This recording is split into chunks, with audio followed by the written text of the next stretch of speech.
ایک तारीख और सर्द रात थी। एक गरीब औरत के बच्चे भूख से तड़प रहे थे और हांडी में पानी के सिवा कुछ न था। इसी रात हजरत उमर फारूक रजी अल्लाह अन्हु गश्त पर थे और उनके साथ उनके गुलाम हजरत अब्दुर्रहमान बिन औफ रजी अल्लाह अन्हु थे। चलते चलते वो मदीना की हुदूद से बाहर एक मकाम हर्रा के करीब पहुंचे तो उन्हें दूर एक झोंपड़ी में आग रोशन नजर आई। हजरत उमर रजी अल्लाह अन्हु ने अपने साथी से फरमाया, मैं देखता हूं कि यहाँ कुछ लोग ठहरे हुए हैं जो सर्दी से परेशान हैं। आओ हम उनकी खबर लेते हैं। वो दोनों इस खेमे के करीब पहुंचे तो देखा कि एक औरत बैठी है और उसके इर्द गिर्द 3 छोटे बच्चे जारो कतार रो रहे हैं। चूल्हे पर एक हांडी चढ़ी हुई थी और औरत उसे हिलाती जा रही थी। हजरत उमर रजी अल्लाह अन्हु का दिल बच्चों के रोने की आवाज सुनकर भर आया। वो थोड़ा करीब गए और पूछा, अल्लाह की बंदी, ये बच्चे क्यों रो रहे हैं? बूढ़ी अम्मा ने बोला, भूख के मारे बलक रहे हैं। हजरत उमर, मैं देख रहा हूं कि तुम कब से हांडी चढ़ाकर बैठी हो, ये खाना कब तैयार होगा?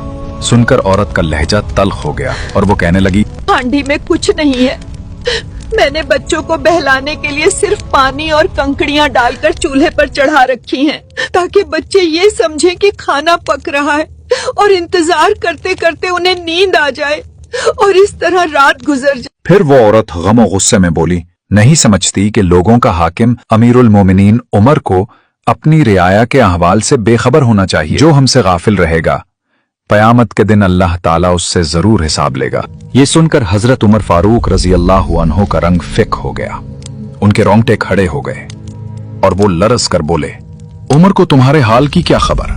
अम्मा ने बोला, हमारा हुक्मरान होकर वो हमसे गाफिल रहेगा?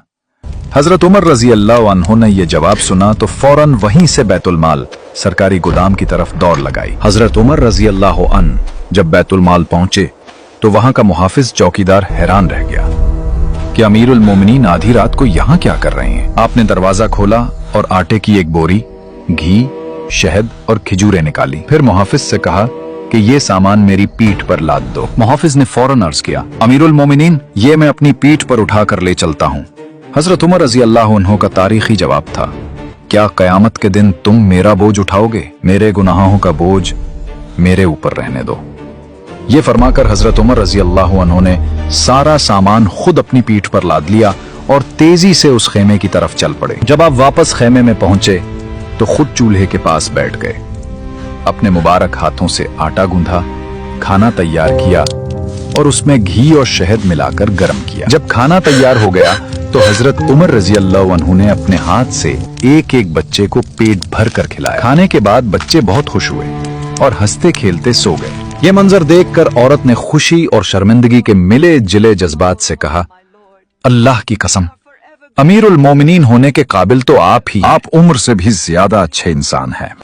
ये सुनकर हजरत उमर रजी अल्लाह अन्हु ने उसे तसल्ली दी, सामान खेमे में रखवाया और वहां से रुखसत होने लगे।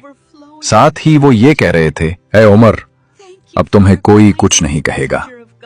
इस वक्त तक औरत नहीं जानती थी कि उसकी खिदमत करने वाला खुद अमीरुल मोमिनीन हजरत उमर फारूक रजी अल्लाह अन्हु हैं। आपके रुखसत होने के बाद आपके साथी ने औरत को बताया कि तुम जिस शख्स को कोस रही थी और जिसने तुम्हारी खिदमत की है वो खुद अमीरुल मोमिनीन हजरत उमर फारूक रजी अल्लाह अन्हु थे। प्यारे व्यूअर्स, हजरत उमर रजी अल्लाह अन्हु के एहसास जिम्मेदारी का एक अजीम तरीन सबूत है। वो समझते थे कि अगर दरियाए फरात के किनारे भी कोई बकरी का बच्चा भूखा मर गया तो कयामत के दिन अल्लाह उसके बारे में भी उनसे सवाल करेगा। उनका ये तर्ज अमल हर हुक्मरान और जिम्मेदार शख्स के लिए एक रोशन मीनार है।